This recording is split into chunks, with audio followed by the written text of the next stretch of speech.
चला आपल्याला आज बनवायचे वळीव लाडू।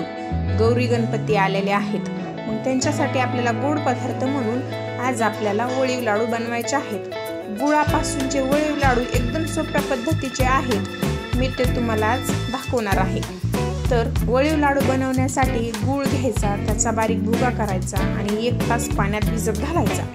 ती 1 तास असा बारीक भिजल्यानंतर मग थोडीशी 1 चमचा बडीशेप घ्यायची, इलायची घ्यायची आणि मग ती मिक्सरच्या भांड्यात किंवा मग अशी उकळीत बारीक करून घ्यायची।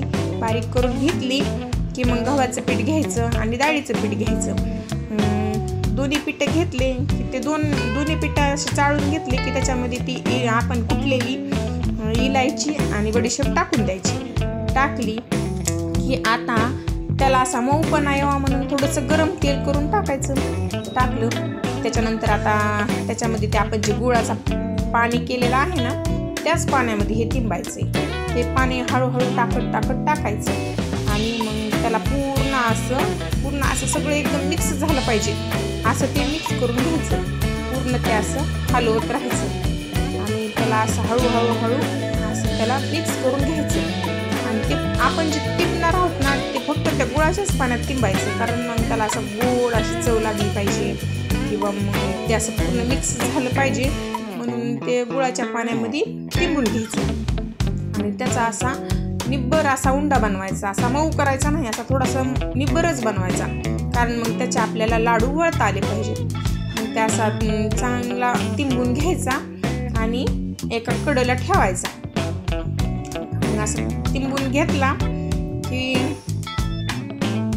तिंबून घ्यायचा आणि मग त्याला असं मऊ झाला की ते असं आपल्याला थोडासा छोटा उंडा घ्यायचा आणि ते बाजूला वळायला घ्यायचा।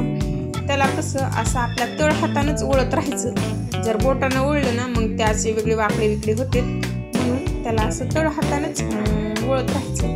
मग त्याला एका हाताने धरायचं आणि दुसऱ्या हाताने त्याला असं वळत राहायचं। त्याला असं अंदाजे 1 मीटरच्या आकारानं असं वळायचं आणि मग दोन्ही टोकं घ्यायची आणि चिटकवायची। चिटकले की पुन्हा मध्यभागी आहे, पुन्हा मध्यभागी चिटकवायची। तर ह्याच्यातले हे सगळे वळीव लाडू मी वळून घेतलेले आहेत। तर सगळे वळीव लाडू असेच वळून घ्यायचे आणि मग गॅसवर तेल गरम करायला ठेवायचं कढईत।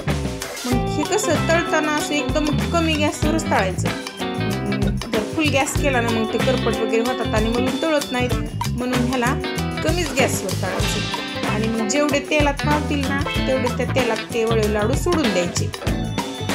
सोडून दिले की मग त्याला असं झाऱ्यानं थोडासा असा हलवत राहायचं, कारण ते खाली चिटकून आहेत म्हणून त्याला असं सारखं असं झाऱ्यानं थोडं हलवत राहायचं। त्याला हलवलं की मग आपण ते हलवत आपण इकडे दुसरे पण वळीव लाडू करून घेऊ शकतात। आणि ते कसं असं लालसर दिसायला लागले ना की मग थोडंसं आणखीन तेलात असे ते एकदम लाल होईपर्यंत तळत राहायचं। त्याला असा लालसर आकार आला की मग आपण त्याला असं बाजूला म्हणजे थोडासा लाल आकार आला की त्याला असं बाजूला काढून बघायचं आणि मग त्याला असं बाजूला काढून घ्यायचं। सगळे वळीव लाडू असे बाजूला काढून घेतलेत बघा। आणि आता हे वळीव लाडू असे एकदम चविष्ट आणि टेस्टी बनलेले आहेत आणि हे